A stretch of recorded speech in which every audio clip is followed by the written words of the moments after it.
Bonjour. La psychanalyse est-elle une thérapie de l'esprit ou bien une escroquerie? Je cite les propres mots prononcés par Jacques Lacan en 1977. Notre pratique est une escroquerie. Bluffer, faire sciller les gens, les éblouir avec des mots qui sont du chiquet. La psychanalyse est implantée très tardivement en France, mais elle est aujourd'hui omniprésente dans les médias, le sanitaire, le médico-social, les facultés de psychologie et les cursus de psychiatrie, où elle conserve une influence considérable, alors qu'elle a quasiment disparu aux États-Unis et ne subsiste plus que de façon très marginale chez nos voisins européens. En conformité avec leur retard initial, la France, la Belgique francophone et la Suisse romande résistent obstinément à un examen critique de la psychanalyse, pratique qui a pourtant des répercussions majeures sur une grande partie de la population. Pour couper court à toute discussion, le motif invoqué par la psychanalyse, c'est « vous n'y connaissez rien, il faut être analysé pour comprendre ». C'est la raison pour laquelle j'ai invité 4 experts du divan. 3 d'entre eux ont été tellement longuement et profondément analysés qu'ils sont devenus psychanalystes. Jacques Van Drillard, Jean-Pierre Ledru, Stuart Schneiderman, vous avez exercé la psychanalyse pendant plusieurs décennies avant de vous déconvertir et de tourner le dos à la psychanalyse. Michael Borch-Jacobsen, vous avez fait des études de philosophie en France et consacré votre thèse au sujet freudien. Vous avez enseigné la psychanalyse au département psychanalyse de l'université de Vincennes, alors même que vous n'étiez pas psychanalyste. Vous êtes aujourd'hui professeur de littérature comparée à l'université de Washington. Vous êtes l'auteur d'une dizaine de livres sur l'histoire de la psychanalyse, de la psychiatrie. Vous êtes l'un des co-auteurs du livre noir de la psychanalyse paru en 2005 aux arènes avec Jacques Van Drillard. Avant d'en arriver à ce qui a fait de vous un des fers de lance des historiens critiques de la psychanalyse, j'aimerais beaucoup que vous me racontiez dans quelles circonstances vous avez été amené à enseigner la psychanalyse et à vous déconvertir. Moi, j'ai jamais été sur le divan. J'étais un philosophe, étudiant de philosophie. Et c'est comme ça que je me suis intéressé à Lacan. Lacan était parmi les grandes têtes molles de l'époque, avec Derrida, avec Foucault, avec Deleuze. Et donc, il était tout à fait normal pour quelqu'un comme moi de s'intéresser à Lacan. Et c'est comme ça que je suis entré dans la psychanalyse. C'est pas la porte lacanienne. Et c'est comme ça que j'ai abouti à Vincennes, et où j'ai enseigné pendant juste 1 an. D'ailleurs, à la même époque où Stuart Schneiderman enseignait aussi. Parti le même jour. Le même jour. En fait, on se croisait dans la même salle. Mais ça a duré très peu pour moi. J'ai fait ça 1 an. Je participais aux travaux de l'école freudienne de Lacan, et j'étais très vite rebuté d'une part par l'inculture grâce aux psychanalystes qui m'entouraient, et deuxièmement par le psittacisme et le dogmatisme de ces gens. Donc, tout simplement parce que je me sentais mal à l'aise, je suis parti. J'ai pu continuer à enseigner à Vincennes, et je me suis mis à écrire une thèse sur Freud, que vous aviez mentionné, où je me suis intéressé notamment à un essai de Freud qui s'appelle Psychologie de masse et analyse du moi, où il parle de l'hypnose et de la suggestion. Et là, je suis tombé sur la problématique de l'hypnose et de la suggestion qui m'a énormément intéressé. Et j'ai fait une sorte de retour en arrière historique, grâce entre autres au grand ouvrage de Henri Ellenberger sur l'histoire de la découverte de l'inconscient. Et là, je me suis rendu compte qu'il y avait tout un continent qui avait été complètement occulté par la psychanalyse, l'hypnose, la suggestion, le magnétisme animal, toutes sortes de choses. Et de là, tout à fait naturellement, j'ai développé une sorte d'attitude critique vis-à-vis des théories psychanalytiques, puisque je voyais trop bien comment ces théories faisaient l'impasse sur toutes sortes de questions qui avaient été agitées avant et qui n'avaient jamais été résolues par la psychanalyse. Et puis, au fur et à mesure, je suis devenu encore plus critique, notamment lorsque j'ai émigré aux États-Unis et où j'ai commencé à lire la littérature anglo-saxonne sur la psychanalyse, la littérature d'historiens de la psychanalyse, qui était pratiquement ignorée ici en France, n'était pas traduite. Et là, j'ai découvert encore pire. Je me suis rendu compte que l'histoire qu'on nous a racontée pour justifier la psychanalyse était en fait une sorte de légende, brodée par Freud lui-même et ensuite embellie par les disciples. Et donc voilà, c'est comme ça que je suis devenu finalement un critique de la psychanalyse. Mais j'insiste sur le fait que mon parcours critique, ma déconversion, n'est pas une déconversion pratique, parce que j'ai jamais vraiment été converti, j'ai jamais vraiment adhéré à cette théorie. J'étais intéressé intellectuellement à la psychanalyse, mais je n'ai jamais été sur le divan. Et pour cette raison, je suis aussi, ma critique est très dépassionnée. J'ai pas de compte à régler avec la psychanalyse. En 2011, vous avez écrit un brûlot, Les patients de Freud, un travail d'historien dans lequel vous retracez le véritable parcours de 31 des patients de Freud. C'est-à-dire qu'en fait, il a construit la renommée de la psychanalyse sur des cas princeps, ouais. Le cas Dora, le petit Hans, l'Omora, l'Omolou, Anao, qui a ouvert l'épopée psychanalytique. Et en fait, il y a des historiens, dont vous en faites partie, qui ont découvert qu'en fait, tout ça, c'était une mythologie. Oui, c'est une mythologie. Freud déclarait dans ses écrits que toute la psychanalyse est basée sur l'observation des cas cliniques. Et il nous a laissé 5, 6 grands cas cliniques qui sont connus de tous, Dora, le Molou, l'Omora, Anao, etc. Et donc, théoriquement, tout repose là-dessus. Donc, le problème, c'est qu'on ne savait pas ce qui s'était réellement passé, ce qui s'était réellement dit dans le cabinet de Freud au moment où ces analyses ont eu lieu. Donc, on n'avait aucun moyen de vérifier. Le seul moyen de vérifier et de valider donc les théories psychanalytiques, c'était de rassembler le maximum d'informations sur les patients à travers des documents qu'ils auraient laissés ou le plus souvent, à travers des témoignages de personnes qui les avaient connus. Et c'est ce qu'ont fait un certain nombre d'historiens de la psychanalyse, à commencer, je dirais, par le freudien absolu, Kurt Eisler, qui était le secrétaire des archives Freud, qui a fait un boulot absolument incroyable dans les années 50. Il est allé interviewer tous les survivants qui avait eu connaissance des patients de Freud. Donc en jouant le naïf, il a ouvert la boîte de Pandore en fait. Sauf qu'il l'a refermée tout de suite. C'est-à-dire que les archives Freud ont été données à la bibliothèque du Congrès avec des clauses très strictes disant ces documents ne peuvent pas être déclassifiés avant l'an 2050, il y en avait même 2111, etc. Donc il fallait que les historiens fassent un véritable travail de détective pour trouver d'autres moyens de vérifier la véracité des cas. Et donc, ça a commencé avec Hélène Berger, qui a fait un travail sur Anao, qui a montré d'abord qu'Anao, d'une part, elle n'avait pas été... D'abord qu'elle n'était pas guérie et qu'elle avait une très piètre opinion de Freud. Oui, et donc, tout le mythe fondateur de la psychanalyse... s'évaporait. Mais c'est hallucinant parce que lorsqu'on lit les patients de Freud, ces 31 cas, donc certains parmi des cas connus, d'autres de patients inconnus, c'est un festival. Enfin, c'est tragique, c'est comique en même temps. Enfin, cocaïnomane, désespéré, drogué, enfin, et beaucoup de suicides. Bien sûr. On découvre, en fait, c'est hallucinant. On découvre un Freud qui est à l'opposé, à des années-lumière de la géographie freudienne. Enfin, tout à fait. On découvre surtout un Freud qui est d'un grand cynisme. En tout cas, à partir d'un certain moment, il a un grand cynisme au niveau thérapeutique. Il sait très bien que la psychanalyse ne guérit pas, comme il le dit très souvent à ses correspondants. Il ne le dit pas en public, il le dit en privé.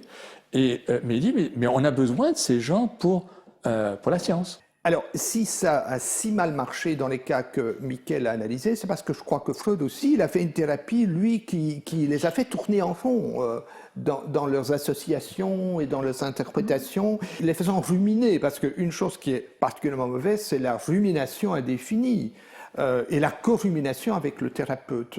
Lacan a dit, si quelqu'un va mieux en psychanalyse, ça n'a rien à faire avec la psychanalyse, c'est un accident. Jacques Van Drillard, vous êtes docteur en psychologie cognitive et comportementale. Vous êtes professeur émérite de psychologie à l'université de Louvain. Mais auparavant, vous avez pratiqué la psychanalyse pendant une dizaine d'années dans le cadre de l'école belge de psychanalyse avant de quitter le mouvement et vous réorienter vers les thérapies comportementales et cognitives. En 1980, au moment de votre déconversion, vous avez écrit un ouvrage majeur qui est toujours édité aujourd'hui, Les illusions de la psychanalyse, dans lequel vous déconstruisez le système freudien. Alors, ce qui est très drôle, c'est qu'au moment de votre déconversion, Vous citez un certain nombre de psychanalystes, dont Stuart Schneiderman, qui était encore dans le mouvement à l'époque. Vous êtes l'un des co-auteurs donc, du livre noir de la psychanalyse, donc paru en 2005, sous la direction de Catherine Meyer. J'aimerais que vous nous racontiez dans quelles circonstances vous avez rencontré la psychanalyse, parce que vous avez un parcours très différent, vous avez été analysé, vous avez exercé la psychanalyse, et qu'est-ce qui vous a amené à vous déconvertir, à vous défaire de ce mouvement? Voilà, quelques dates essentielles, parce que ça s'est fait sur une période quand même de plus de 10 ans au total. Hein. C'est comme les déconversions religieuses, je crois aussi que les gens ne perdent pas la foi comme ça tout de suite. Mais d'ailleurs, vous destiniez à la prêtrise au départ, avant de devenir psychanalyste. Oui, comme beaucoup à l'époque, comme beaucoup de gens qui sont après entrés en psychanalyse. J'ai eu la chance, étant bilingue, d'aller dans une université hollandaise où la psychanalyse avait fait son temps, où il y avait un assistant qui revenait des États-Unis, qui était rogérien, et un autre qui était allé chez Wolpe et aussi chez Eysenck, et qui pratiquait les thérapies comportementales. Donc il y a eu ce contexte. Alors au département de psychologie clinique de l'université de Nimègue, c'était aussi en 68, c'est-à-dire on mettait en question l'autorité.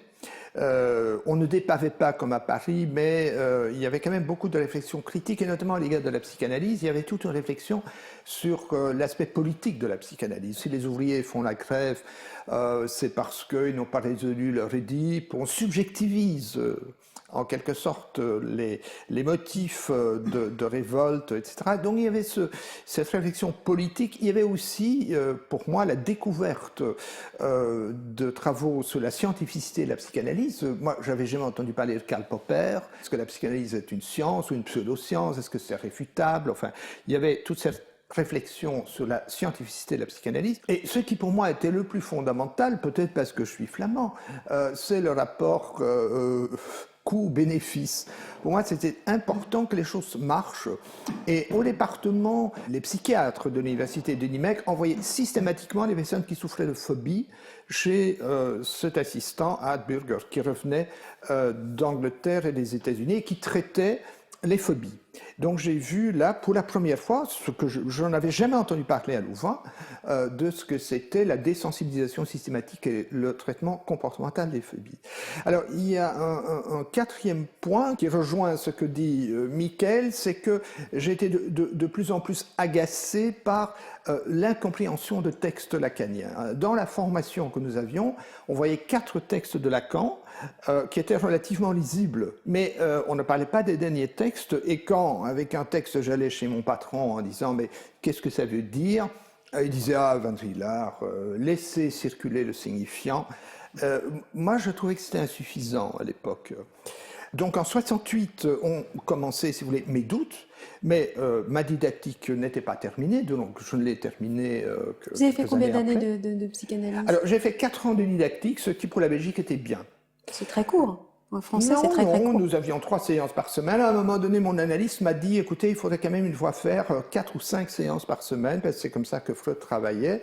Donc j'ai fait ça aussi. Un bonjour, il m'a dit aussi, vous savez, voilà, je suis désolé, mais c'est le nouvel an, les honoraires augmentent et tout ça. Donc j'étais un peu gêné, quoique cet analyste était globalement un homme honnête. Je ne le soupçonne pas d'être vraiment un escroc. Ce qui a été alors un deuxième coup, c'est que dans les années 70, j'ai présenté ma thèse de doctorat sur Freud, sur l'agressivité, et notamment le concept de pulsion d'agression me semblait un concept à rejeter.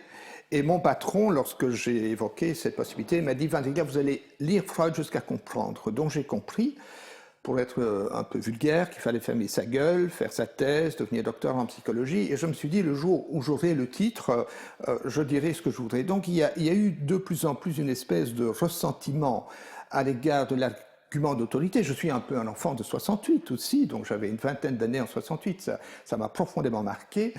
Et alors, j'ai eu la demande d'un éditeur d'écrire un livre, j'ai pensé « Science et illusions en psychanalyse ». Et j'ai voulu faire le tri entre ce qui était scientifique et non scientifique. Et c'est à ce moment-là que j'ai découvert, en préparant ce livre, en 1975 à peu près, le livre d'Ellenberger. Et là, j'ai fait la même expérience, manifestement, que Michael, c'est-à-dire de découvrir que beaucoup de choses que l'on attribuait à Freud, en fait, n'étaient pas de lui. Et puis, je découvrais quand même aussi que Freud avait menti honteusement sur le cas d'Anna O. Et donc, c'est ça qui a fait que progressivement, les choses se sont délitées et qu'un beau jour, faisant de plus en plus de critiques dans mon cercle de psychanalystes, quelqu'un m'a dit « Écoute Jacques, on se demande ce que toi tu fais encore ici, est-ce qu'il n'est pas temps de donner ta démission ?» Je lui ai dit « Mais oui, je la donne demain. » Et donc c'est en 1979, le 20 novembre, que j'ai envoyé ma lettre en disant « Voilà, je ne fais plus partie de l'école belge de psychanalyse. » Stuart Schneiderman, vous êtes aujourd'hui coach à New York et blogueur. Vous animez un blog qui s'intitule Had Enough Therapy. Mais bien avant cela, vous avez été analysé par Lacan. Vous avez exercé la psychanalyse un petit peu à Paris et surtout à New York. Pendant combien de temps? Je travaillais dans les hôpitaux à Paris, mais je n'ai vraiment pas exercé la psychanalyse à Paris. Vous avez été formé à la psychanalyse à Paris. J'étais formé à la psychanalyse, je travaillais avec des malades en clinique et en hôpital, mais c'était vraiment pas la psychanalyse. On n'était pas permis de faire la psychanalyse pour les patients psychotiques en clinique. C'est-à-dire les lacaniens ne voulaient pas, ne refusaient complètement de psychanalyser les psychotiques. Ce qui n'est pas le cas aujourd'hui. Et ce qui est très amusant, c'est qu'à l'époque où Jacques Van Drillard a écrit Les illusions de la psychanalyse, vous êtes cité par Jacques comme un des psychanalystes. Vous n'étiez pas déconverti, et notamment vous défendiez les séances à durée variable. Courte, et aussi la manière dont Lacan pratiquait de manière hyperactive. Ça aussi, j'avais repris des articles. En 2011, vous avez suivi l'affaire de la censure de mon film Le Mur ou la psychanalyse à l'épreuve de l'autisme, et vous avez pris parti pour moi et surtout pour les mères des enfants autistes contre vos anciens collègues dans un article émouvant qui est paru sur votre blog An Army of Mothers. À New York, vous m'aviez dit que vous n'en reveniez pas que vos anciens collègues soient encore là en 2012, 20 ans après que vous-même ayez quitté le mouvement. En 2014, vous avez écrit The Last Psychoanalyst, un véritable réquisitoire contre la fabulation lacanienne. J'aimerais que vous me racontiez dans quelles circonstances vous avez été amené à entrer en psychanalyse. Qu'est-ce qui vous a motivé au départ? Vous avez été analysé par Lacan, sachant que lui, vous êtes américain, et lui, il a développé en fait sa culture psychanalytique en réaction à ce que représentait la psychanalyse américaine. L'ego-psychologie qui est incarnée par son analyse, Rudolf Schoenstein. Donc c'était une double rupture. C'était pas simplement la psychanalyse américaine, mais la culture américaine, la culture anglaise, dont il dit que la psychologie du moi, c'est la théologie de libre entreprise. Donc il attaque la culture protestante. D'après Max Weber, le libre entreprise vient de l'éthique protestante, c'est-à-dire une éthique de travail.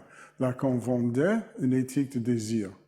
C'est pas la même chose et c'est pas le même être. Qui est un être de désir, c'est pas la même chose qu'un être social qui suit des règles éthiques. Ce qui m'a attiré chez Lacan, c'est qu'il était très intelligent et il était très bien à lire des textes. Moi, j'étais critique littéraire. Donc, les études sur la littérature, sur la philosophie, etc., Lacan, c'était son fort, je peux dire. Le reste, c'est un peu de blablabla et de fondateur du culte, etc. C'est-à-dire, c'est un langage privé qu'il a inventé pour les gens qui pouvaient apprendre à parler Lacan. Ça leur a fait aucun bien de faire la psychanalyse, mais au moins, ils ont appris à parler Lacan, ou lacanien. Une fois que j'étais à New York, évidemment, je n'avais pas le soutien culturel qu'il y a en France où être en psychanalyse chez un lacanien, c'est une affirmation de la valeur de la culture française. Est-ce que c'est la vraie culture française? Pas tellement, mais c'est une sorte d'aristocratie décadente que vend Lacan en tant qu'étant purement français, c'est-à-dire une culture française qui n'a pas à être contaminée par les Anglais, les Américains et tout le reste. Dans ton film Le Mur, il y a M. Stevens qui dit que le comportementalisme est en train de nous envahir. C'est pas la première fois que la France a été envahie par les forces anglo-saxons, et si les gens avaient le moindre sens de l'histoire, ils auraient su que c'est peut-être pas le pire des choses chaque fois. Ça dépend un peu du contexte. Donc à New York, la valeur de la psychothérapie, c'est est-ce que ça marche? Comme disait Jacques, c'est un pays pragmatique, c'est une culture empirique, il faut que ça fasse quelque chose. Donc, j'avais 3 genres de clients. J'avais les gens qui voulaient devenir lacaniens, c'est-à-dire apprendre à parler lacanien, donner leur vie à la théorie, ce qui était la psychanalyse chez Lacan. Il ne s'agissait pas de se comprendre ni d'être conscient de rien de tout ça. C'était une question de donner sa vie à la théorie. C'est une question de foi. Chaque fois que ça ne marche pas, ils pensent que c'est une épreuve de leur foi. Donc, ils continuent plus fort, c'est-à-dire ils foncent encore plus fort. Deuxièmement, des gens plutôt argentins qui voulaient réaliser leur désir inconscient, qui est de devenir français. Troisièmement, il y a des gens qui voulaient aller mieux, y compris, c'est-à-dire au début, dans les années 80, au début des années 90, des internes en psychiatrie qui venaient en disant « la psychanalyse est morte, on n'a plus rien à faire avec ça, et vous allez m'aider avec mes problèmes avec ma femme, avec ça et ça et ça ». Donc, les gens qui voulaient aller mieux, le plus profondément ils voulaient aller mieux, le moins on faisait la psychanalyse. C'est-à-dire, il y a des gens qui sont venus en me disant « mais vous allez me dire quoi faire avec ça, comment gérer la situation. Si vous ne le faites pas, j'ai une astrologue, elle va me le dire, littéralement. » Quelqu'un m'a dit ça. Et dans ce cas-là, j'ai dit à la personne « bon, mais je vais vous dire quoi faire si vous me promettez que vous allez faire ce que je vous dis de faire. » Donc, on a fait un deal. C'était un contrat, et je lui ai dit, vous allez faire ça et ça et ça. C'est là que vous avez cessé d'être psychanalyste pour devenir psychothérapeute, en fait. En quelque sorte, chaque fois que je me trouvais diriger le patient et pas la cure, d'abord, je me culpabilisais un peu, mais j'ai vu que les gens qui étaient sous ce régime-là, ils allaient mieux. Les autres gens, ils devenaient lacaniens, mais ils n'allaient pas forcément mieux. Et ça change des choses. À part ça, il y a l'aspect institutionnel. L'arrivée des lacaniens aux États-Unis, c'était quand même embarrassant. Vous avez des gens comme Miller qui idéalisaient Lacan à un niveau qui ressemblait à la scientologie, et ça n'a pas impressionné les gens. Bon, il y a le professeur Chomsky, qui n'est pas un homme d'extrême droite, qui a dit un jour que Lacan c'était un charlatan. Bon. Le professeur Chomsky, il s'y connaît en linguistique. On peut dire ça. Lacan parlait tout le temps de linguistique. Chomsky pensait que Lacan c'était un charlatan. Cela veut dire que tout ce que disait Lacan sur la linguistique, c'était nul. On va avoir l'occasion d'y revenir, mais d'abord je voudrais qu'on aborde le cas de Jean-Pierre Ledru. Donc vous êtes psychiatre en libéral, mais avant cela vous avez exercé la psychanalyse pendant 20 ans. J'aimerais que vous me racontiez dans quelles circonstances vous avez rencontré la psychanalyse et les circonstances de votre déconversion. Je me suis effectivement converti à la psychanalyse après... Vous-même vous destinez à la prêtrise au départ? Pas vraiment, mais j'étais catholique pratiquant. Non, le célibat m'a toujours embêté quand même. Et donc, je me suis converti à la psychanalyse peu après m'être déconverti de la religion catholique.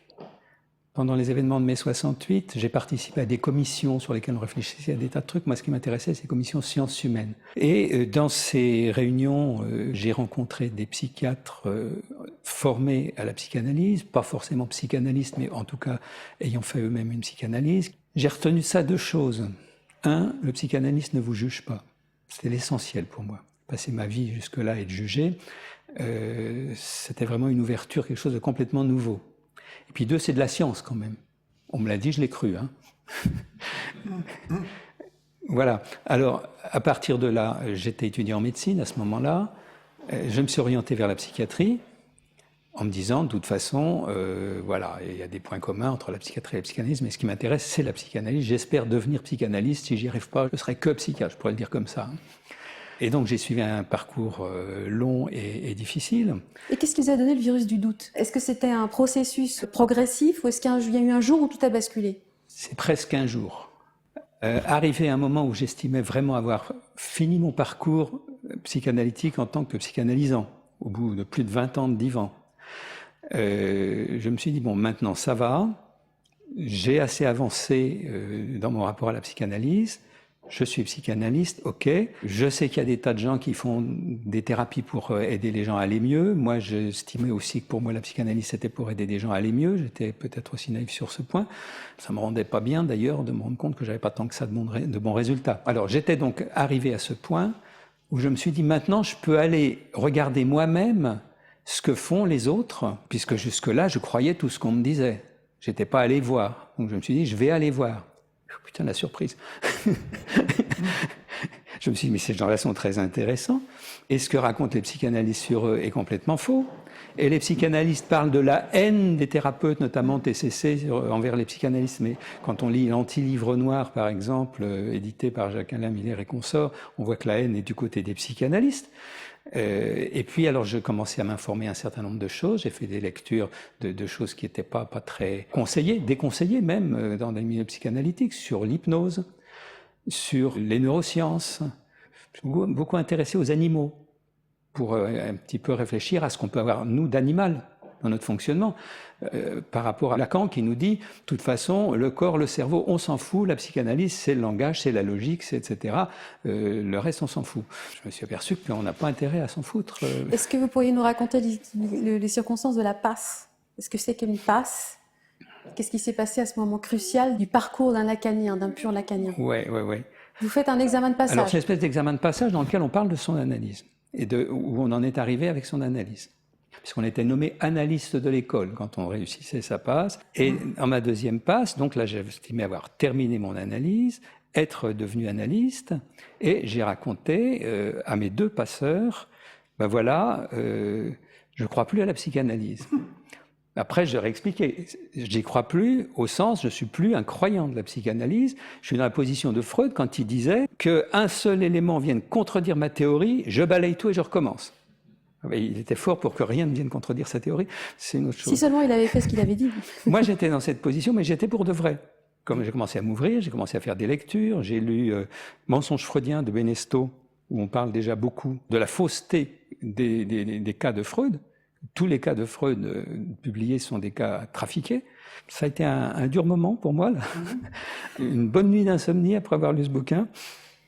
Donc, au moment d'être adoubé, en fait, de manière ultime par vos pairs, vous exprimez un doute, et puis c'est la fin, quoi.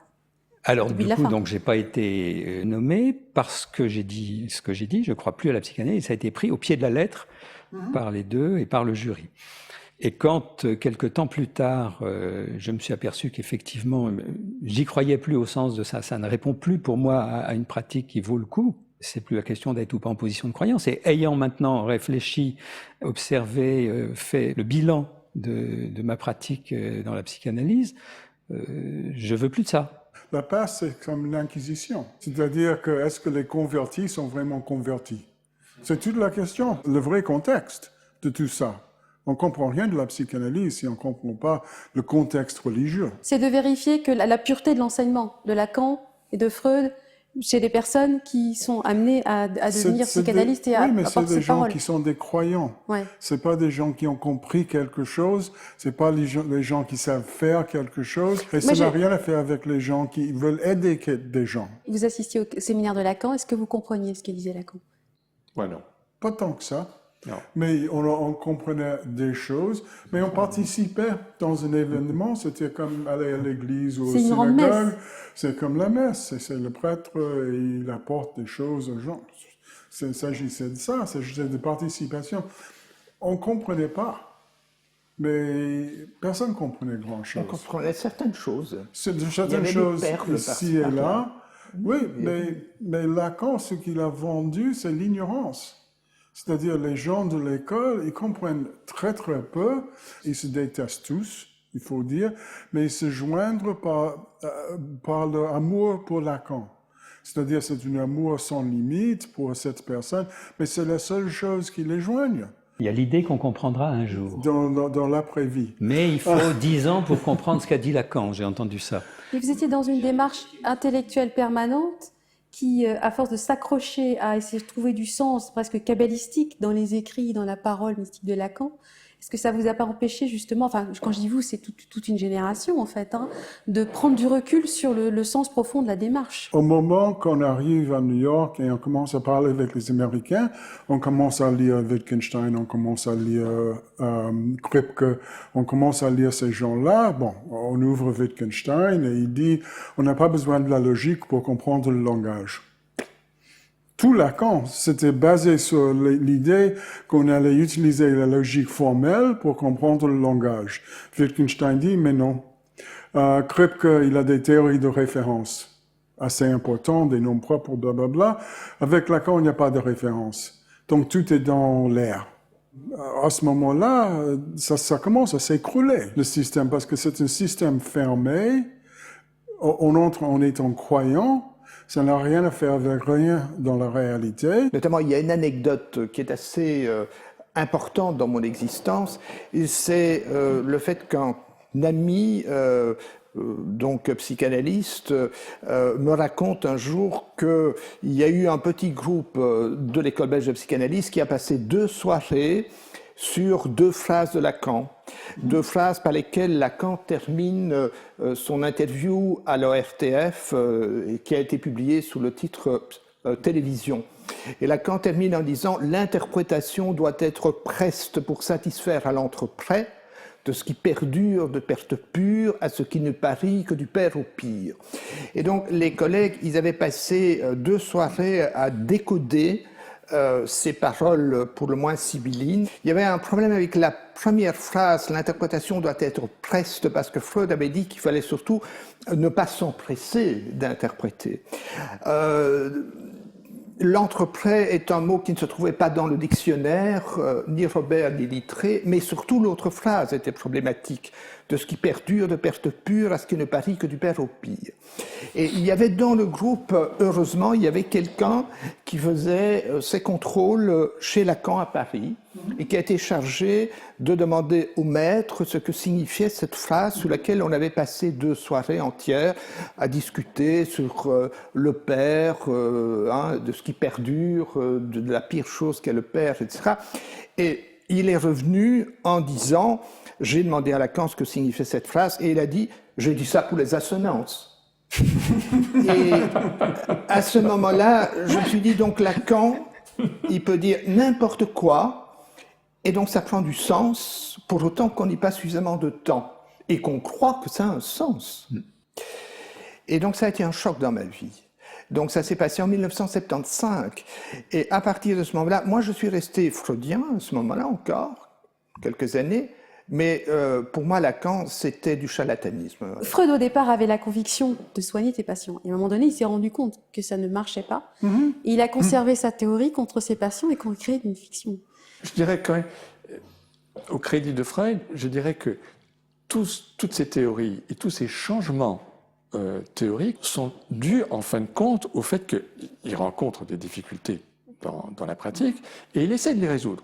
Mais comme il est extraordinairement inventif, il produit 36 théories. C'est pas le même processus qu'un scientifique qui essaie de monter un montage expérimental pour vraiment prouver quelque chose. Non, il a quand même dit que ça soignait les gens, que ces gens étaient guéris, que ça soignait les gens.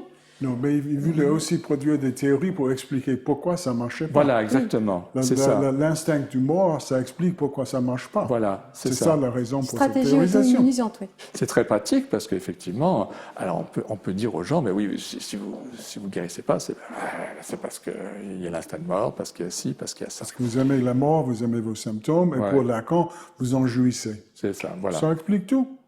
Mais je pense que, en tout cas, c'est l'expérience que moi j'ai eue quand j'ai commencé à pratiquer, c'est qu'il y a quand même des personnes qui vont mieux, et on peut attribuer alors cela à ce qu'on appelle les facteurs thérapeutiques non spécifiques, c'est-à-dire que les gens sont écoutés, déculpabilisés, il y a une espèce de brainstorming qui fait qu'ils ont des idées de faire autre chose, etc. Et donc, pour des cas simples, lorsque il n'y a pas des gros problèmes, comme par exemple un trouble obsessionnel compulsif ou une agoraphobie grave ou une dépendance, l'alcoolisme et tout ça, je pense que quand il s'agit de petits problèmes psychologiques, à la limite tout marche.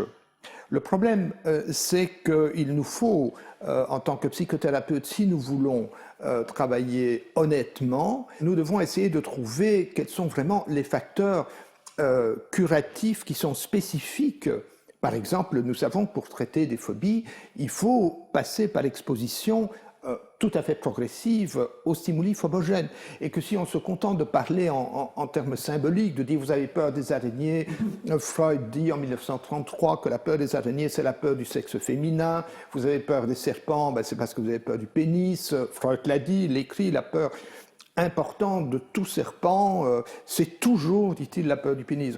Mais vous avez beau discuter avec ça, ça ne marche pas, il faut faire autrement. Il y a aussi quelque chose sur ce que Michael a dit. Si les cures, entre guillemets, de Freud étaient des fictions, et Lacan, il parlait jamais de passion.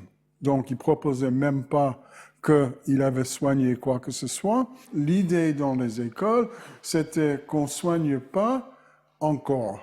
C'est-à-dire, un de ces beaux jours, ça va se passer, et la raison que ça va se passer, c'est parce qu'on a produit des fictions.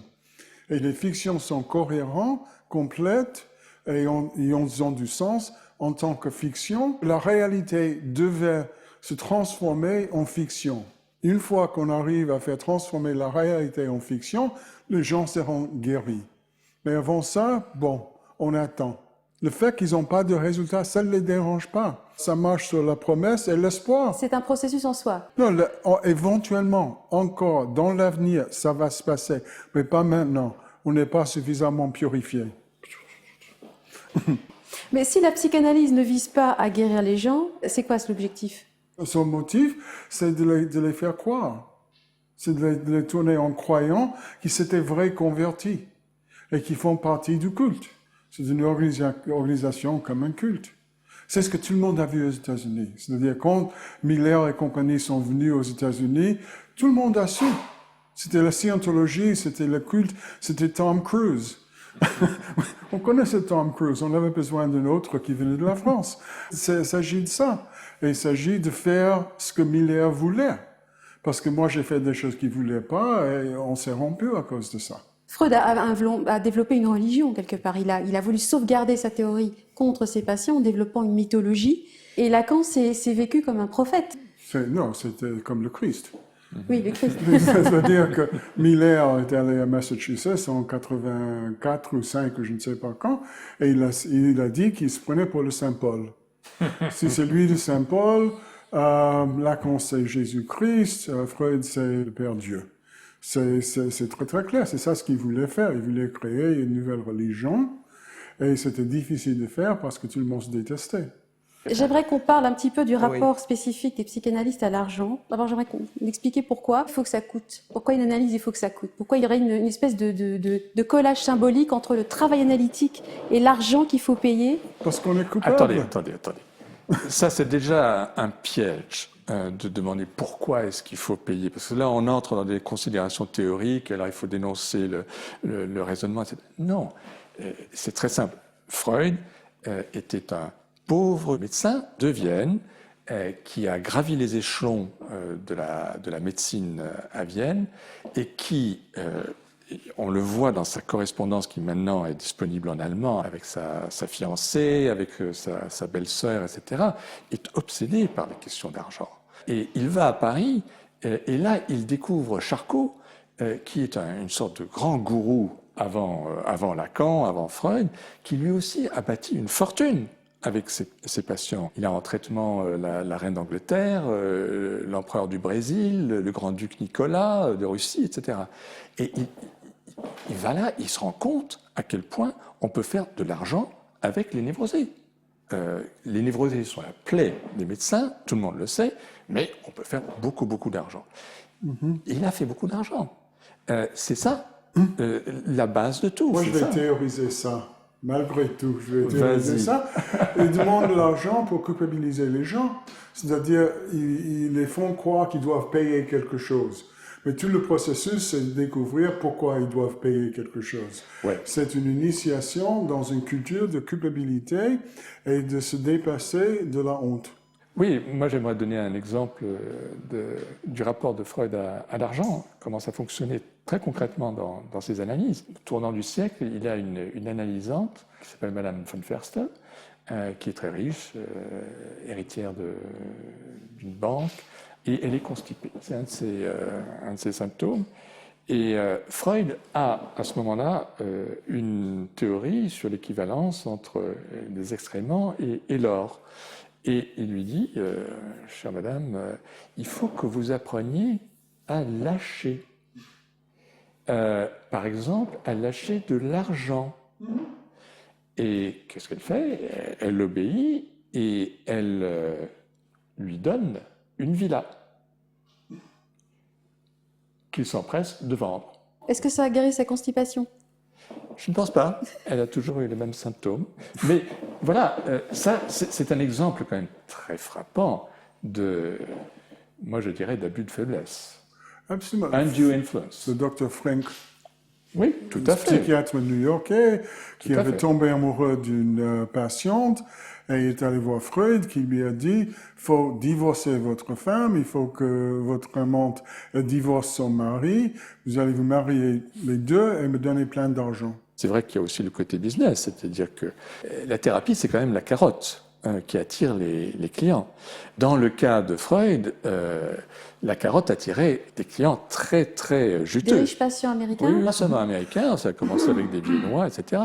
Et ça, c'est quelque chose que vraiment, on n'a jamais vraiment réalisé à quel point les analyses de Freud coûtaient cher. Et à quel point seuls des millionnaires pouvaient se payer les analyses de Freud. À partir de 1905, il est célèbre et il pratique des prix inabordables. Ça, c'est un peu comme Lacan, qui lui aussi a pratiqué des prix On va sidérants. discuter du rapport des psychanalystes à l'argent. Non, pas forcément, mais... Les prix à tous les niveaux. Oui, sliding scale. Sliding scale. Ouais. Il faut ajouter alors que Freud a institutionnalisé la pratique de la didactique. Donc à partir des années 10, 15 ou quelque chose comme ça, il ne fait plus d'analyse thérapeutique. C'est fini avec l'homme au loup à peu près. Et il écrit lui-même à Pfister qui veut lui envoyer des patients. Comme dit Miquel, il faut lire essentiellement la correspondance pour avoir une vue réaliste de ce personnage. Il répond à Pfister qui veut lui envoyer des patients. Il dit « Je ne travaille plus qu'en faisant des didactiques. Je n'ai plus que des didactiques américaines et je travaille pour le dollar. » Il écrit noir sur blanc. Que les gens comprennent ce que signifie qu'une didactique, c'est en fait avoir pour patient en analyse des gens qui veulent devenir psychanalystes. Oui, et il ne fait plus que ça, pratiquement. Enfin, il a encore l'un ou l'autre, Lieberman ou quoi, enfin, mais globalement, c'est ça qu'il fait. Et donc, Blanton, Gardiner, enfin, tout ceux-là qui viennent faire des didactiques, qui viennent des États-Unis, qui payent très cher et qui sont très soumis. Karl Abraham écrit dans son journal de sa psychanalyse « J'avais peur de Freud parce que c'est lui qui allait donner les clés de la profession de psychanalyste. » Il écrit noir sur blanc, il y avait une série de choses que j'avais envie de dire mais que je n'osais pas dire dans mon analyse. Alors non, ça c'était Freud, c'était son époque, il y a eu Lacan et Lacan a innové avec le concept de séance à durée variable. Parce que normalement chez les Freudiens, une séance de psychanalyse, ça dure 1 heure, 3 quarts d'heure, je crois que c'est plutôt autour d'une demi-heure aujourd'hui. Donc comme quoi les Freudiens se lacanisent peut-être un peu. Mais alors Lacan a innové avec le concept de séance à durée variable. C'est le concept qui dit qu'il ne doit pas suivre les règles des autres. Donc dans le concept de séance à durée variable, la séance elle coûte toujours aussi cher qu'avant. Simplement, le principe c'est qu'elle est interrompue au bon vouloir de l'analyste. C'est l'analyste qui dit stop, c'est terminé. Le moment interrompu, c'était de 2 minutes ou 1 minute ou quelque chose comme ça. C'est l'interruption, mais c'est la quantité de gens que Lacan a pu voir. Que, évidemment, le fisc a découvert un beau jour qu'il y avait des gens qui allaient là, l'un après l'autre. C'était un business. C'était un business très profitable. Oui, les psychanalystes lacaniens aujourd'hui poursuivent ce business.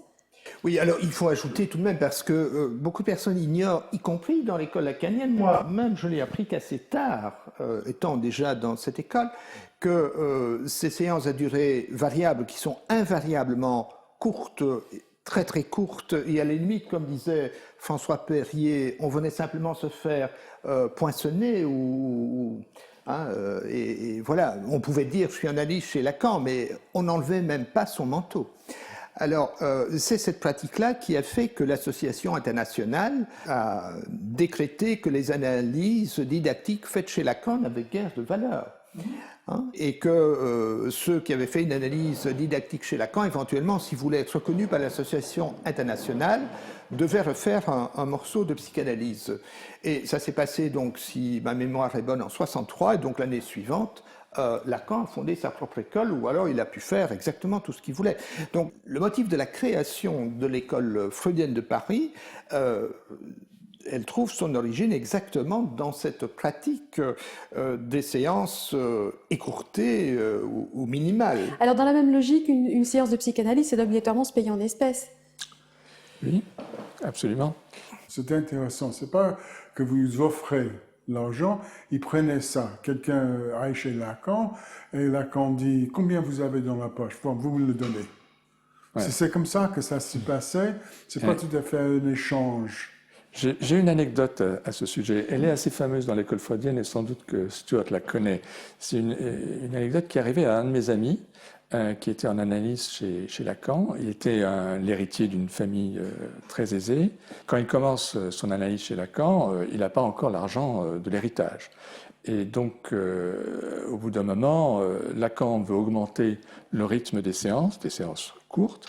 Et mon ami dit non, je suis désolé, je peux pas, j'ai pas assez d'argent. Pas de problème, on va faire une ardoise, c'est-à-dire que vous allez venir chez moi 5-6 fois par jour. C'était toujours le mardi. Par jour, exactement, par jour. C'était le mardi pour mon ami. Et puis quand vous aurez votre héritage, eh bien vous viendrez me le donner. Effectivement, au bout de quelques années, les deux parents décèdent.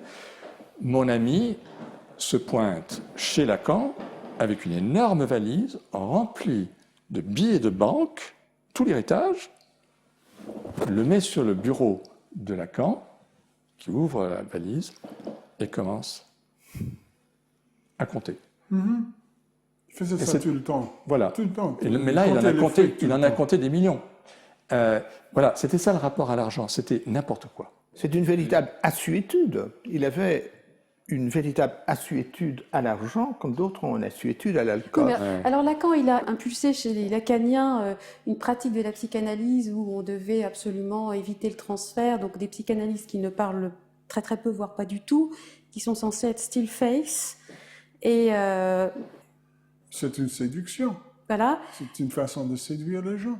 De les séduire ou de les frustrer? Et du coup, de les tenir.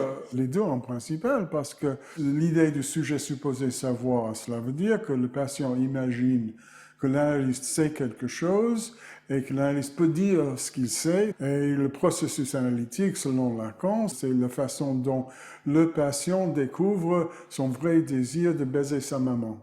Mais il découvre ça en lui-même et en lisant les gestes et les activités de l'analyste, parce que Lacan, il n'était pas cloué à son siège. C'est la question que j'allais poser. Il était comment le vrai Lacan en analyse? Il faisait des choses, il marchait, il comptait l'argent, il lisait le journal, il mangeait quelque chose. Il faisait beaucoup de choses, c'est-à-dire c'était en activité, c'était en Amérique ce qu'on appelle quelqu'un qui a ADHD.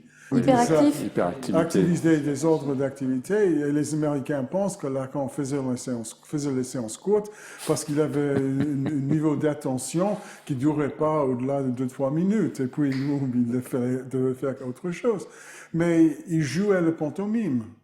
C'est ça ce que faisait Lacan. Et les gens se sont dit, cela doit vouloir dire quelque chose. C'est-à-dire, s'il prenait un papier et il faisait tomber ça par terre, les gens ont pensé, cela voulait dire, il faut laisser tomber ce sujet, il faut parler d'autre chose.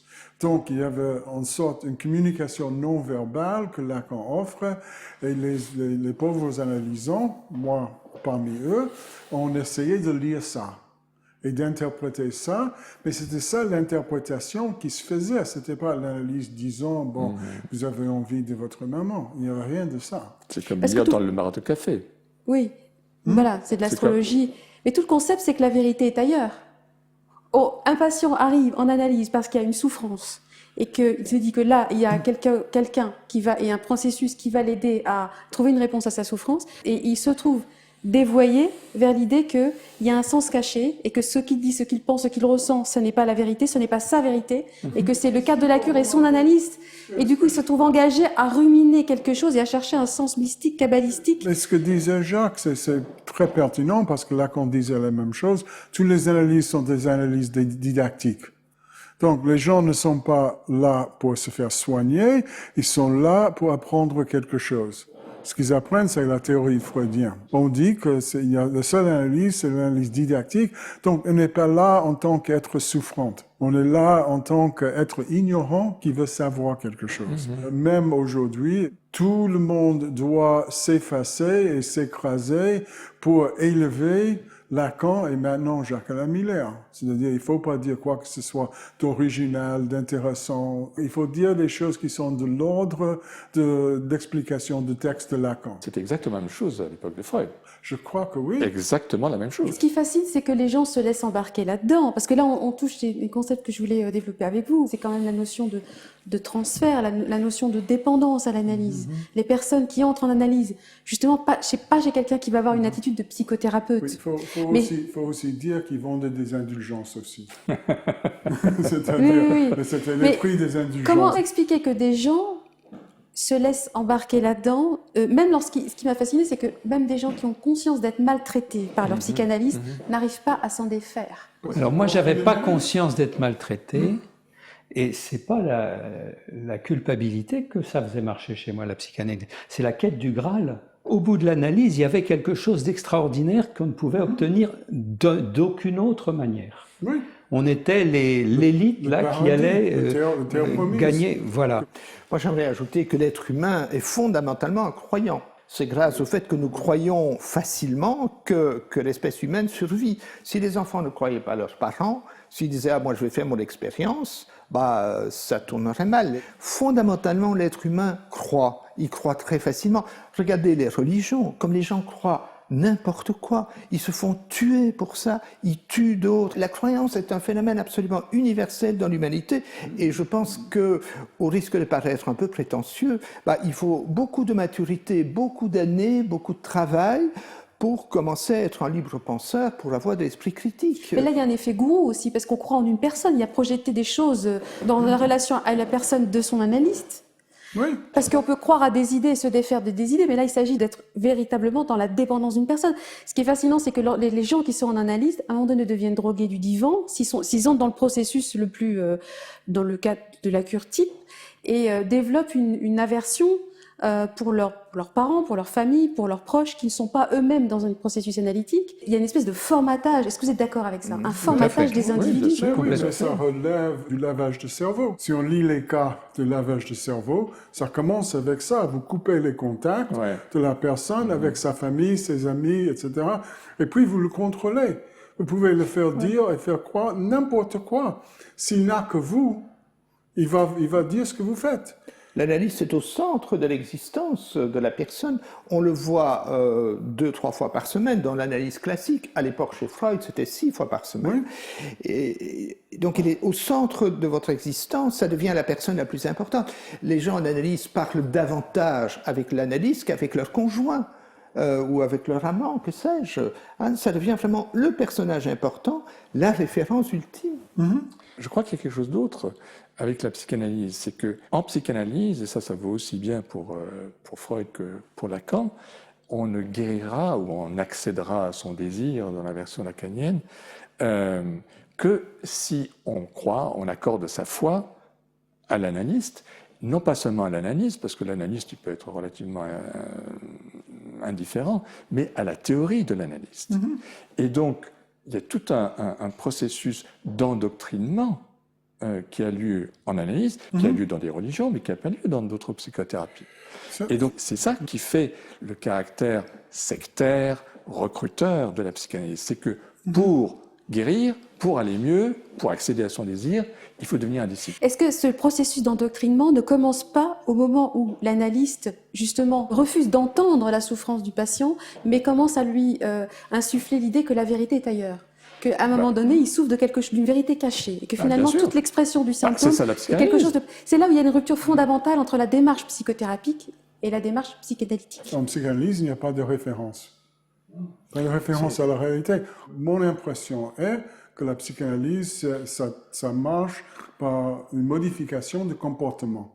Mais ce que cela vous apprend, c'est une mauvaise habitude qui s'appelle l'association libre. Et là, qu'on savait bien que c'était difficile à acquérir cette habitude, donc il fallait du temps. Et quand il rompait toutes les séances, il faisait qu'on disait des fragments. Mais des fragments sont incohérents.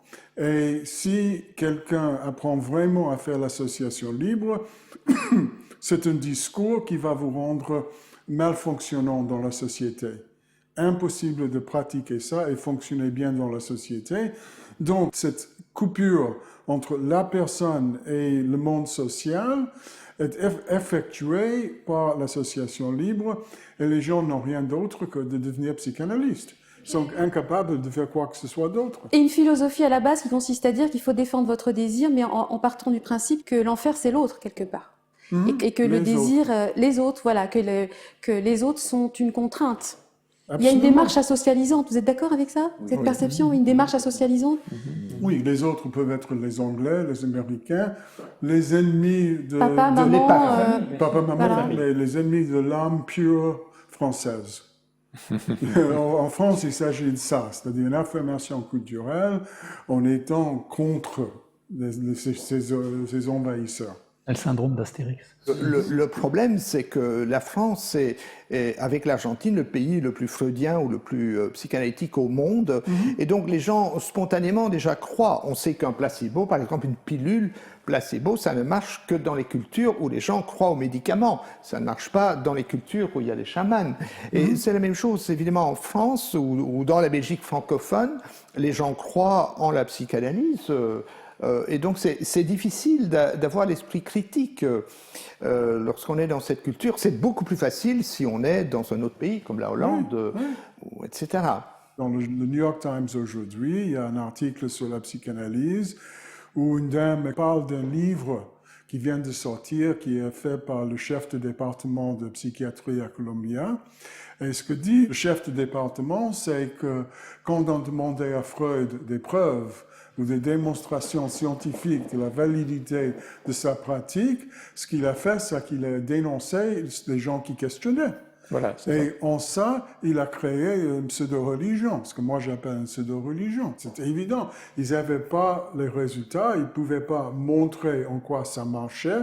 Si quelqu'un avait une phobie, et je sais que j'étais attaqué pour dire ça à Québec il y a des années et des années. Psychanalyser la phobie, ça ne fait rien du tout.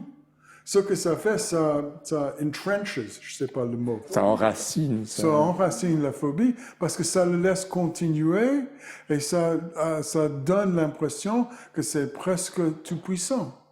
Et le plus qu'on attend attaquer la phobie ou attaquer les situations qui produisent la phobie par la thérapie comportementale, le plus fort ça devient. Oui, il faut ajouter évidemment que même pour le comportementaliste, il y a des mécanismes que le patient ne comprend pas. Par exemple, il ne comprend pas qu'en faisant de l'évitement, il renforce. Et donc, il y a des mécanismes, on peut dire, il y a des mécanismes qui sont inconscients, pas connus. Et donc, il y a un savoir, évidemment, à expliquer. Mais ce que fait alors la psychanalyse, c'est jouer là-dessus d'une façon, on pourrait dire, perverse, en disant, vous savez, le sens ultime est toujours caché. Tant que vous ne le trouvez pas, vous n'aurez pas le Graal.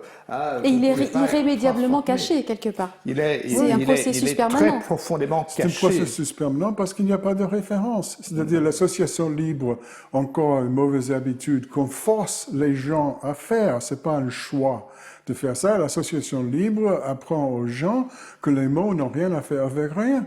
Dans la réalité, les mots, ça se réfère au fantasme, aux sentiments, à des choses comme ça. Est-ce que ça n'a pas un effet déstructurant, justement, et pathogène, ça? J'aimerais donner un exemple clinique. J'ai reçu un jour le fils d'une psychanalyste qui avait un gros problème parce qu'il avait des fantasmes incestueux à l'égard de sa mère. Donc dès qu'il voyait sa mère, il avait une série d'images tout à fait choquantes qui le choquaient.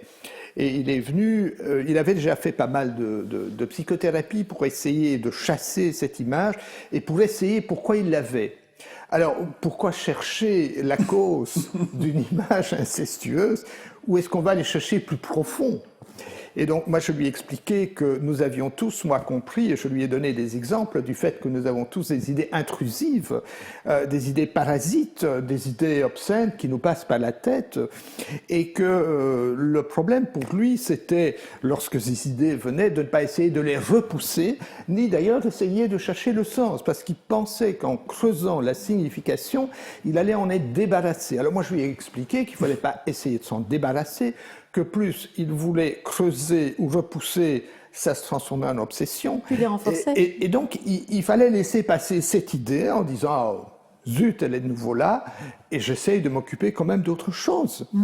Et donc, en quelques séances, l'affaire était réglée, et la maman psychanalyste m'a téléphoné en disant « bien merci de votre aide. Mon fils n'est plus Bon, je ne sais édicien. pas si elle s'est convertie à mon approche. » C'est d'ailleurs pas toujours aussi facile, bien sûr, mais ça montre bien comment la recherche de la signification ultime ne résout pas les problèmes. Ce qui ne veut pas dire qu'il n'y a pas des processus. Par exemple, ce garçon ignorait qu'à force de repousser des idées, on les transforme en obsession. Ça, il ignorait. Ça, c'était un processus inconscient, si vous voulez. C'est un processus inconscient, mais qui pouvait être très bien rendu conscient, et tu l'as rendu conscient simplement en lui expliquant.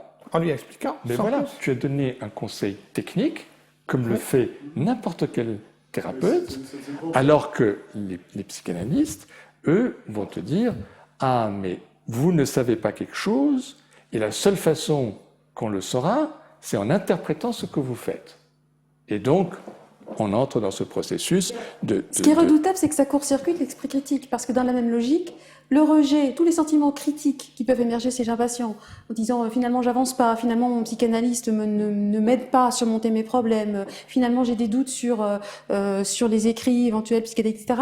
En fait, de toute la démarche de la culture psychanalytique l'amène à mettre en question ses doutes, les propres doutes. Tout à fait. C'est pas simplement mettre en question, ça explique aux gens que cela veut dire quelque chose. Ouais. Que Jacques a dit à ce garçon, ça veut rien dire. Cela veut Ce dire que tu quelque chose que pensais, ça ne veut pas dire. ça veut rien dire, ça ne vous appartient pas forcément, et on ne va pas intégrer ça dans votre histoire. Alors Lacan s'est quand même interrogé là-dessus. Crucial.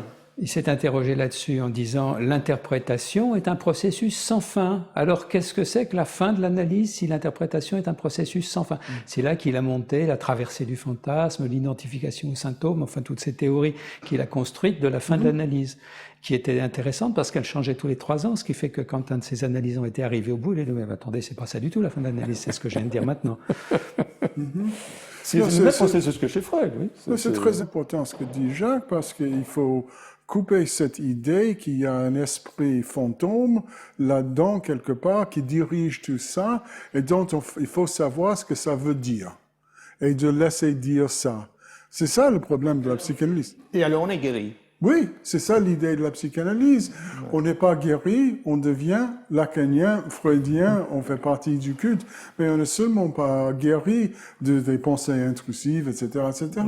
Lacan a, vous en êtes des exemples, enfin, a implanté en fait la culture psychanalytique dans les facultés de philosophie, dragué des philosophes.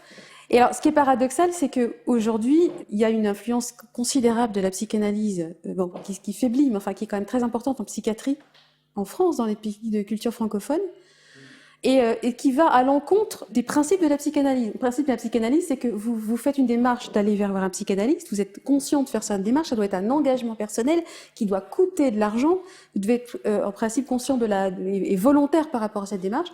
Et la présence de la psychanalyse en psychiatrie s'impose à des gens qui parfois sont même pas capables de parler, ne sont absolument pas conscients d'être en analyse, ça s'impose à eux, et en plus ça ne leur coûte rien. Donc en fait, c'est en contraire aux valeurs mêmes de la psychanalyse. Ça s'appelle des analyses crocodiles. Ils dévorent les gens, et s'ils ne dévorent pas les gens, ils dévorent leur fric.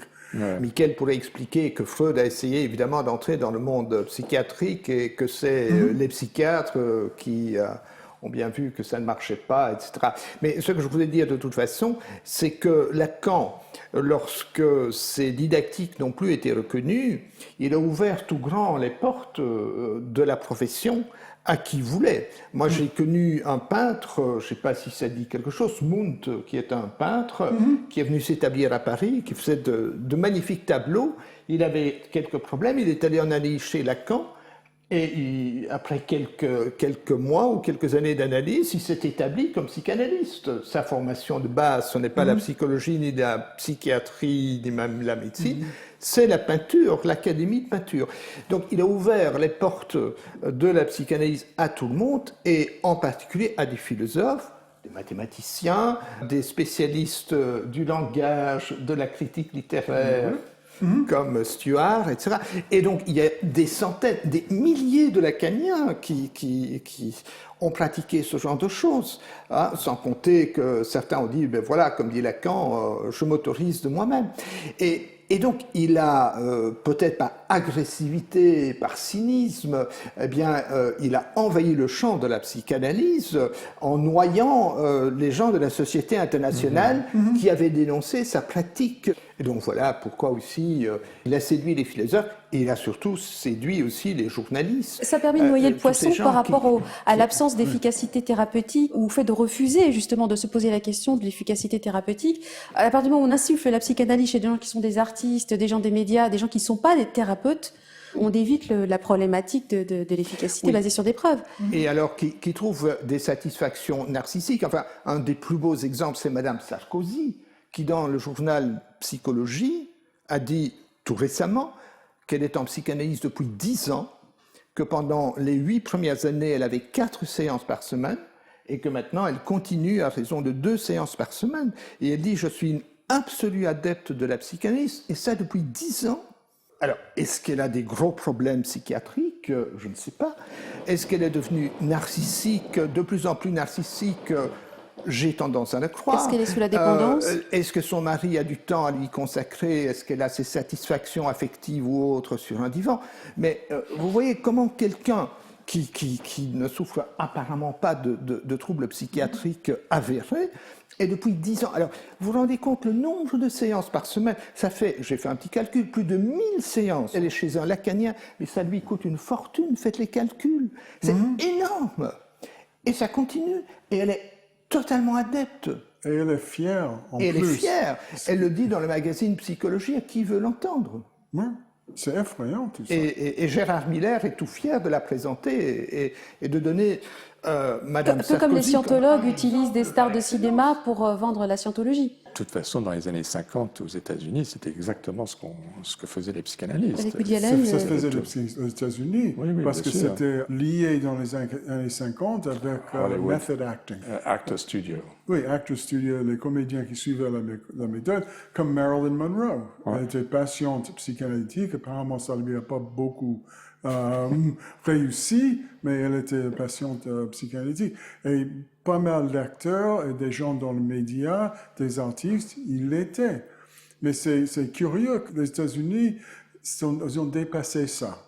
Dans les années 50, 60, 70, les facultés de psychiatrie étaient bourrées de psychanalystes. Il n'y en a plus. Mais Woody Allen, il était le champion de la psychothérapie, de la psychanalyse. Il a fait 35 ans, et après 35 ans, il a tombé amoureux d'une fille de 16, 17 ans, quelque chose comme ça, et il s'est marié avec elle, sans le moindre sens des conséquences pour sa famille et pour son fils. C'est-à-dire, on peut dire que c'est l'inceste ou non, mais ça a sûrement fait beaucoup de mal à son fils, qui l'a dénoncé à cause de ça. Et l'idée que les gens doivent être responsables pour les autres, c'est absolument n'existe pas dans la psychanalyse. On est responsable d'agir selon son désir, blablabla. Mais de faire des choses pour les autres, de s'entendre avec les autres, ça n'existe pas dans la psychanalyse. Les personnes qui ont une analyse critique de la psychanalyse subissent les foudres d'un mouvement qui est très intolérant à la frustration, qui est imperméable à toute remise en question, et qui a un pouvoir social très important. Tout à fait. Enfin, moi, je peux en témoigner parce que pendant quand même une quinzaine d'années après mon premier livre, j'étais relativement bien vu dans les milieux universitaires. On savait que j'avais des opinions pas très orthodoxes, mais en même temps, j'étais un bon lecteur de Freud, déconstructeur. Ça marchait très bien. Je me faisais inviter dans les colloques.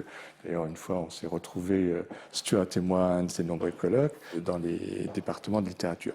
À partir de l'instant où j'ai publié mon petit livre sur Anahu, où je mettais en cause la véracité d'un cas de Freud, je n'ai plus jamais été invité nulle part pour un colloque de psychanalyse ou même à titre individuel pour venir présenter mes travaux dans une université. Ça, c'est aux États-Unis. Là, on voit très bien comment, en tout cas dans ce milieu-là, qui n'est pas le même que celui de la psychiatrie, de la psychothérapie en général, mais qui est le milieu très limité des campus, des départements de littérature, la psychanalyse continue vraiment à avoir un pouvoir très concret. Après, il y a eu en France la réaction démesurée des psychanalystes, non pas seulement à mon égard, mais à l'égard de mon ami Jacques et à d'autres. Ça s'est traduit comment? Eh ben, ça s'est traduit par, au moment de la publication du livre noir de la psychanalyse, par quand même des attaques absolument féroces, des attaques ad hominem.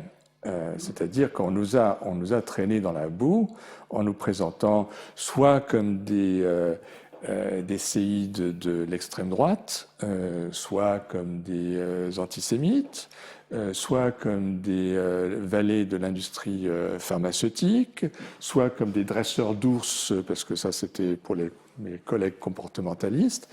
Et là, il était très, très frappant de voir qu'à aucun moment les psychanalystes n'ont véritablement mobilisé des arguments rationnels pour contrer ceux qui étaient avancés dans notre livre. Parce qu'ils sont incapables de faire autrement. Aucune discussion. Le principe, c'est de retourner l'attaque contre l'auteur en disant il y a un sens caché à votre travaux, à votre observation. Tout à fait, tout à fait. Et l'accusation d'antisémitisme, alors, elle est ignoble. Elle a été utilisée par Elisabeth Roudinesco, entre autres, Catherine Clément. Catherine Clément aussi, il y a eu d'autres gens. C'est une amie de Roudinesco.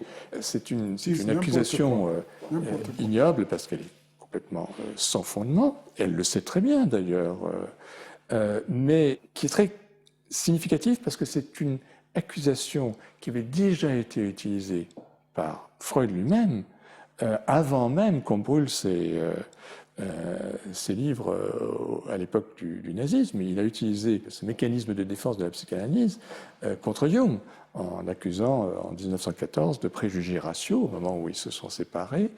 En 1917, il a de nouveau utilisé le même argument, en disant que les résistances de la psychanalyse étaient peut-être dues en partie à l'antisémitisme, au fait qu'il était juif. Et donc, c'est un vieux mécanisme de défense de la psychanalyse qui est complètement irrationnel, parce que lorsqu'on y réfléchit, ça ne tient pas debout un seul instant. Elle a accusé un certain nombre de juifs d'être antisémites. Mais bien sûr, c'est là où c'est irrationnel, c'est que ça ne correspond à aucune réalité. Et encore une fois, elle le sait très bien. Donc, c'est faire un pare-feu mettre un rideau de fer contre toute tentative d'objectivation des problématiques, des discussions sur la théorie et la pratique psychanalytique. Et ça a très bien marché. C'est ça qui est lamentable en France. En France. Parce qu'en Belgique, non. Il n'y a qu'une seule personne qui a pris cet argument, c'est Pierre Mertens, que j'ai été voir un jour alors qu'il faisait une conférence. Et je lui ai demandé s'il maintenait toujours cette accusation. Il avait l'air tout perdu. Et alors, je dis oui, c'est l'accusation de Madame Roudinesco. La seule chose qu'il m'a répondu, il m'a dit Madame Roudinesco est une dame très bien et c'est une de mes amies. Et donc voilà. Mais au-delà de ça, on voit bien dans les débats qui agitent le monde de l'autisme aujourd'hui, dès que des psychiatres traditionnalistes d'obédience psychanalytique sont confrontés au fait que les familles ne veulent plus d'internement psychiatrique pour leur enfant autiste et que, comme le reste du monde, l'enfant n'a rien à faire dans un hôpital psychiatrique, tout de suite, c'est des arguments de groupes comme le collectif des 39, où on est dans les notions de « c'est du fascisme ». Voilà, vous êtes contre, vous nous retirez nos gosses, notre gagne-pain, donc vous êtes fascistes et nous on est les humanistes. Oui. Et Jacques Lacan se destinait à la prêtrise. Il est né dans une famille profondément catholique. Et donc le fait aussi d'espèce d'allumer ces pare-feux d'antisémitisme, c'est aussi pour but de masquer l'influence d'une certaine tradition catholique aussi. Et le fait qu'il fréquentait M. Heidegger, qui était un nazi notoire. Je veux dire que, et on lit ça dans Roudinesco, il faut faire un peu attention avec les gens qu'on fréquente quand même. Pour revenir sur l'autisme, dans le milieu psychanalytique, il y a un terrorisme entre psychanalystes. Il se trouve que j'ai été recruté par une association qui s'occupe des personnes qui ont le syndrome d'Asperger, donc autisme de haut niveau. J'ai été recruté pour valider psychiatriquement des bilans qui sont faits par des psychologues, mais qui n'ont de valeur que s'il y a un tampon du psychiatre. Ça fait 3 ans que je fais ça. Au bout d'un an ou deux, j'en avais un peu marre. Et j'arrête pas de demander à la directrice de me remplacer. Personne ne veut le faire. Moi, je risque rien. Je fais psychiatre et psychothérapeute en libéral. Je travaille pas avec des institutions. Je suis à moitié en retraite. Mais les collègues qui sont, eux, pris dans les fils institutionnels et tout ça, même s'ils partagent, font mes idées, mes connaissances sur l'autisme, ne peuvent pas officiellement le déclarer et se montrer dans ce sens. Aujourd'hui, est-ce que vous êtes des thérapeutes heureux? Parce que vous avez quitté la psychanalyse, mais vous êtes toujours thérapeute. Vous recevez des patients, c'est votre métier, c'est votre vie. Ça, c'est très important aussi de le dire. Vous avez tourné le dos de la psychanalyse, mais vous n'avez absolument pas tourné le dos de la démarche fondamentale, finalement, qui vous a mobilisé. Je trouve ça formidable. Chaque fois que dans une séance, il se passe des choses, je vois bien que ça va changer, qu'après, ce sera plus pareil qu'avant. Quand on voit les gens changer, c'est très satisfaisant. Les gens m'ont demandé à New York, on faisait une réunion la semaine dernière, ils m'ont demandé, est-ce que cela vous manque, la psychanalyse? Et j'ai dit, jamais. Ça ne me manque jamais parce que je préfère aider les gens.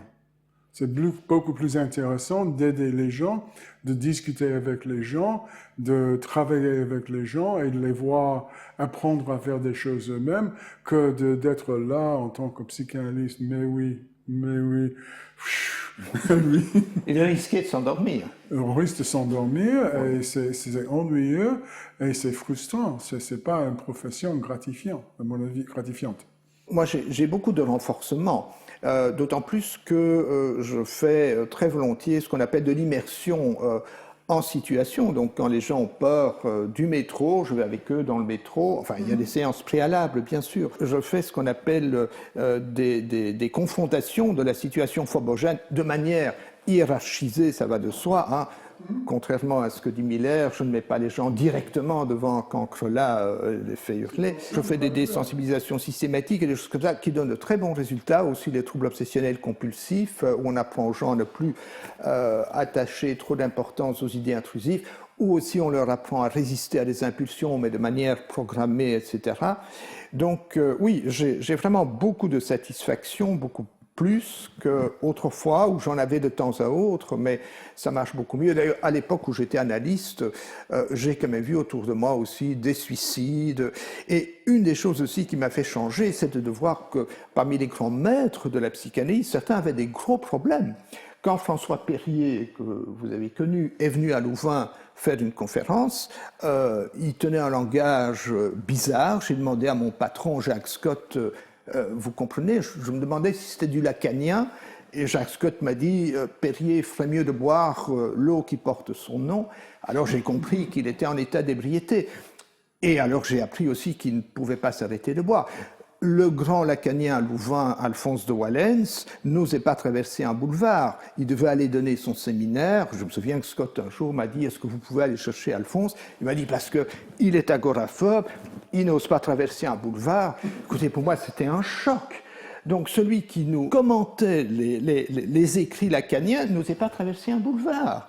Alors, moi, j'étais déjà allé aux Pays-Bas, j'avais déjà vu ce qu'était une thérapie comportementale, et moi, je savais qu'en aidant les gens à traverser des boulevards, en faisant des exercices, etc., eh bien, on pouvait les débarrasser de ça. Donc, tout ça a joué en 10 ans, hein, pour alors me faire perdre les illusions de ma jeunesse. Ce sera le mot de la fin.